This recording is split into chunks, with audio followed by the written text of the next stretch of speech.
Hey guys, welcome back to my channel. Today we're going to be ranking all of Iron Maiden's live albums from worst to best. This list contains the 11 albums plus the live EP, Maiden Japan, that were officially available for purchase. The Beast over Hammersmith and BBC archives, which were only available in the limited Eddie's archive treasure chest, are not rated. I haven't heard the reissue of Beast over Hammersmith on the 40th year celebration of the number of the Beast, but it will soon be updated. Now, before we start, I just want to say that this is all just our opinion, so don't take it too seriously. With that being said, let's get into it. Well, first, there is no bad Maiden live album. Every album has a unique atmosphere and maybe you joined that live tour, so be kind. Number 12 is a real live one. While this album features some newer tracks of that period, up to the Fear of the Dark album, the sound quality isn't as good as some of the other albums on this list. At number 11, we have A Real Dead One. While it's a solid album with the classic tracks, but it just doesn't stand out compared to the rest of Maiden's live albums. For me it is a bit nostalgic, because two songs,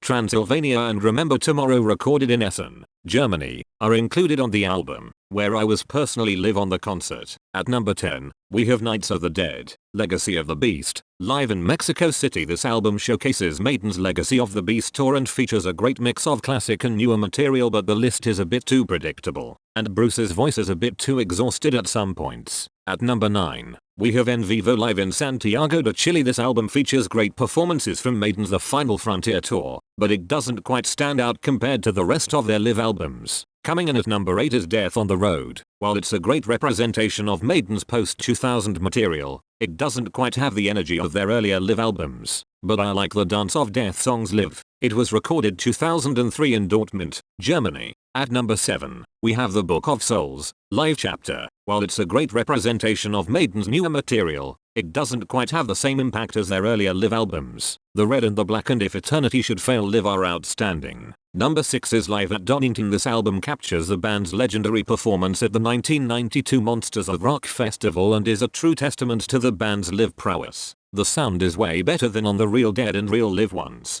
and it's a whole concert without many fades. At number 5 we have Maiden Japan with singer Paul Di'Anno. It was officially released only on vinyl and music cassette. This EP captures Maiden's performance in Japan during the Killers tour and features only 4 great performances of their classic tracks. It's more raw and more punk than any other Maiden live albums. At number 4 we have Maiden England '88, the remastered version. The original is only for collectors because of the very thin sound. I owned the live concert on VHS back in the days, and it featured a lot of Seventh Son songs, which I like very much. Number 3 is Flight 666. This album features some fantastic performances from the band Somewhere Back in Time tour, and the documentary footage is a nice touch, and Bruce as a pilot. One drawback is that it is not a whole concert, but only single recordings. At number 2 is Rock in Rio. The album was recorded during the Rock in Rio festival in 2001. Iron Maiden were headliners and played in front of 250,000 crazy people, the second largest crowd the band has ever played in front of. The performance was also the end of the Brave New World tour and the second beginning with Bruce as vocalist.